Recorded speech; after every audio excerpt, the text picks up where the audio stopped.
when it's your mum that does the work, it's just sort of what she does. It's like a job. And I think it's only more recently that I've realised actually what a skillful craftsperson she was.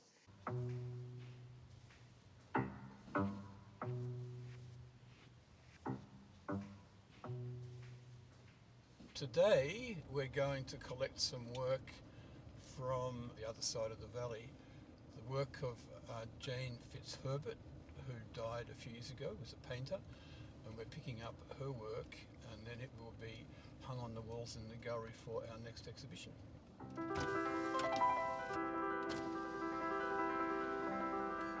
She didn't really get a chance to start expressing in a very focused way her artistic skills until we were probably mid-teens.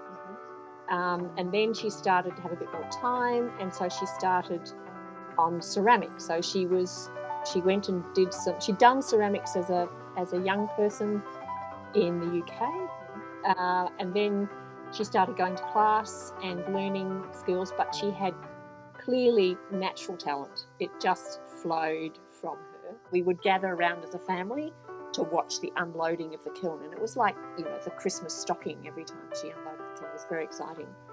And there were miserable, sad failures and the odd amazing piece that would come out.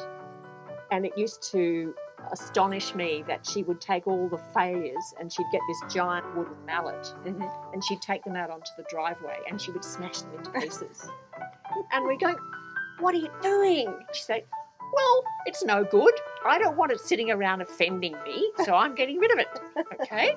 She was never one to blow her own trumpet or anything. She was always very self-deprecating. "Oh, that could be better. No, I'm not happy with that." Anyway, this got on, and as she progressed, they became fewer and fewer of those smashing events. And if we knew she was going to have one, my sister and I would race in and we'd grab all the things that we really liked. They might have had, the glaze might have poured onto the shelf, and so it had a bit of daggy bits around the edge and all that sort of stuff. So she always strived for perfection in her mind. I don't know whether she ever achieved that. There were a few things she said, yes, that is a good pot. I like that one. That glaze has worked well. But I don't think she actually recognised what a good pot she was, because the pots that we have in our house, I now look at them with a slightly different light and see just how beautiful they are and how fine and how skillfully the glazes have been applied. And the same applies to the paintings. Then the potting became really hard physically. There was a lot of heavy lifting and wedging clay, and she started to move from there into silk, painting on silk, and then saw the potential of that and did some really outstanding pieces. Then from silk she saw the limitations of silk, and so she moved there into acrylics and oils, and it was then that she really took off, I think, as an artist. But was never an artist who continued one theme or one media. She was exploring all the time, using nature as her guide in so many ways, with colours, but also working with figures and nudes and still life and things. So she explored all those ideas and a whole lot of different media. So she'd add shellacs and acrylics and crayon and pen and all sorts of things to the works, which meant you got such a diversity, a really diverse body of work by the end. Yeah. And she wasn't afraid to make mistakes, was she? No, but that's one of the reasons she loved oils. Yes. Because you can just wait till it dries and you paint over it. Yeah. And then you get this lovely sort of change in texture that comes up through underneath from the previous painting. So I think that's where the oils, when she worked in oils, that she found the greatest satisfaction.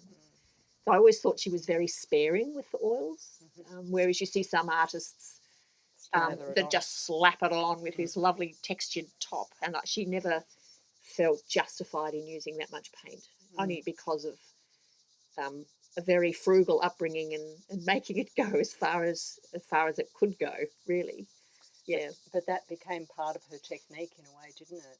Yes, it did. That thinning down the oils and letting the base shine through. Yes, that's right. And it meant that she didn't get so much surface shadow things on it, which means the colours really often stood up.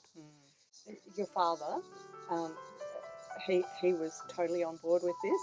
He was hugely supportive of her and built the kiln, built her a studio, really supported her. I mean, very sadly, he died quite young. So she was a potter mostly when he was alive. She just started to move across to acrylics and oils. And it was interesting that his workshop and her studio are butted, and they had a little sort of window that they could talk to each other through and pass cups of tea through.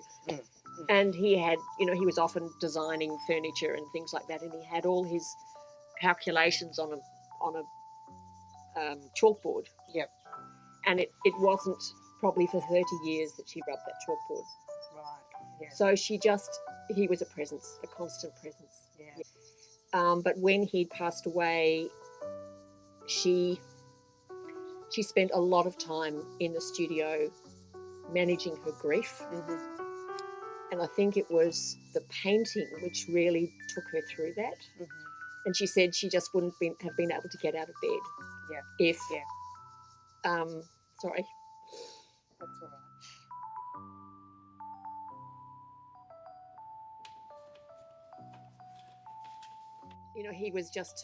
He was her support. He was her backup. He was so proud of her.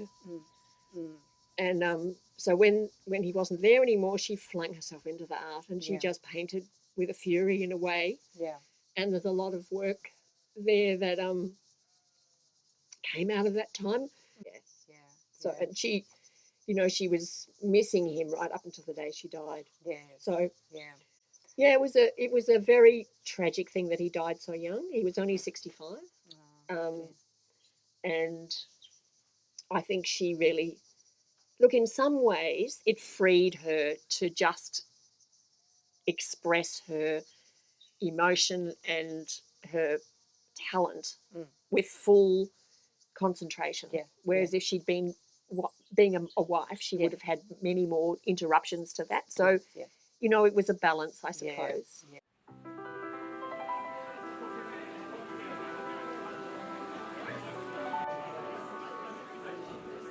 I think it's made me much more aware of art, per se, the value of art and the role it plays in our cultural connection to things and its legacy value. And this is something that I really thought about when she was dying and after she passed away. I was thinking, what a legacy she's left.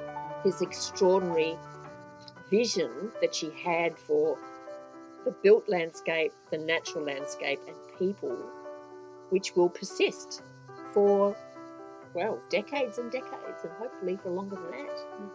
So it's an extraordinary legacy. So I guess that it's made me realise how important art is. It's not just something that you do because you like it. Well, it is, you love it, but it has a much bigger role in our community than that, and it has a significant role in establishing a culture, I suppose, of valuing creativity and expressing that creativity and how important that is for community well-being and what a contribution she's made as a consequence.